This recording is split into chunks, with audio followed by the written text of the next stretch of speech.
Hey everyone. So we had a crazy rainstorm today. Rain, rain, rain. Like thunder, lightning, wind everywhere. So it made me get kind of nervous about my roses and what they're doing.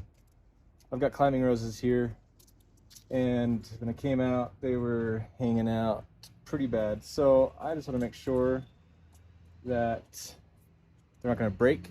So what we're going to do, which I have to do a couple times a year, is I got this twine right here and I got scissors, and I'm just going to tie them up. But I want all of these roses to go like that on the trellis. I want them to curve upward and over, because I've got a lot of space over here that needs to get space over here. Anywhere to get filled up. And this is the rose to do it. This is my Eden rose, and it is absolutely gorgeous when it blooms. They're doing really well. I still fertilize these with liquid fish fertilizer every 2 to 3 weeks. I'm training them now. They're about 6 to 8 inches apart. And really easy to do this. If I'm just tying it onto the metal grate of the trellis, I just cut a piece that's maybe 7 inches long or so, kind of whatever. And then I'm not cinching it tight. I'm really just tying it there so that it holds it in place without like choking it. And I don't do any fancy knots. Oh, fancy, fancy. Again, it's there to just kind of hold it. I typically leave it about an inch hanging off so that it's got room for the cane to grow and expand in girth. But really, it's not gonna go, doesn't need to be tight. It's just gotta be supported so that when the wind comes, it doesn't blow it over and crack it. Release the Kraken! So it kind of depends what you want to do as far as how often you tie them up. It depends on what the cane is doing. So you can see right here, I trained it to go straight up. It was going out.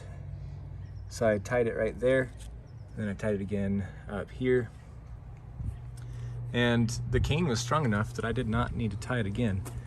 So I'll tie it right here, but I really want it to go up and over. And then this one, I'm gonna train to go over as well.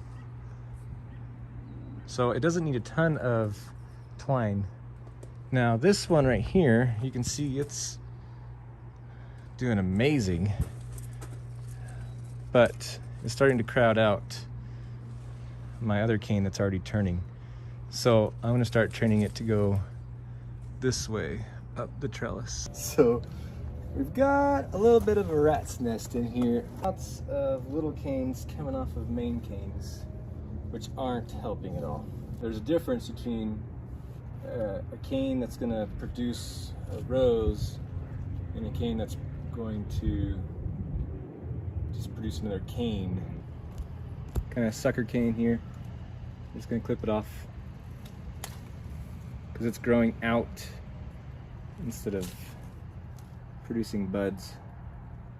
This one too. So this will give a lot more air to the plant, help it grow a lot more full.